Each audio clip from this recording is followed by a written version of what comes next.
Our next topic is how sound travels. The sound produced by a vibrating body is a form of energy.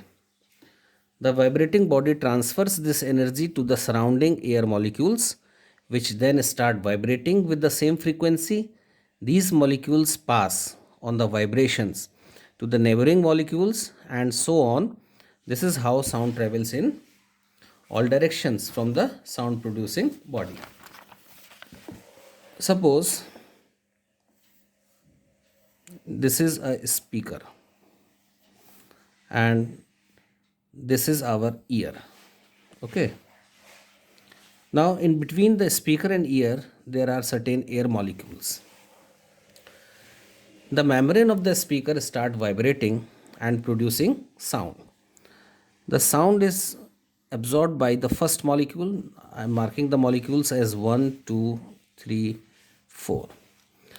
The first molecule will move and hit the second molecule, and in this process the sound energy of the first molecule is gained by the second molecule.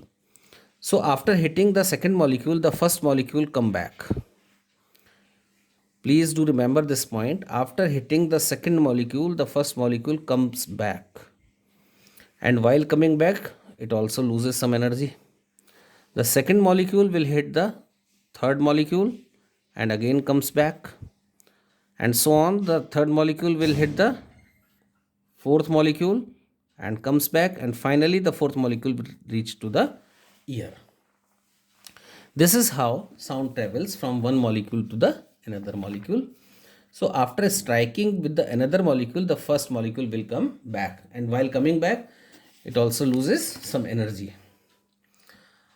So after traveling some distance, the vibrations die due to the loss of energy.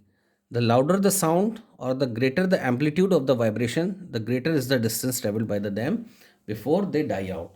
If the sound is of higher amplitude, then it has more energy and will travel the more distance.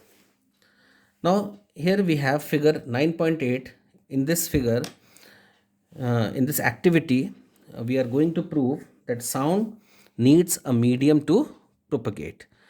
Now what we have done, we have taken a gas jar and it is fitted with the rubber cork, and in this gas jar we have placed a transistor or a radio, and here we have a pipe which is connected with the vacuum pump.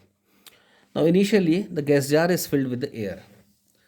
Now we are able to listen the sound of the transistor, and when we operate this vacuum pump, when we start this vacuum pump, the air start getting evacuating out from the gas jar, not at a single time, but air just start getting evacuated slowly. Now what we will observe, as slowly the air is evacuating outside, we will observe that the sound becomes feeble or dimmer, and when all the air comes out, we are not able to listen any sound. It means when vacuum has been created inside the gas jar, then sound is not able to hear. It means we can conclude that sound needs a medium to propagate.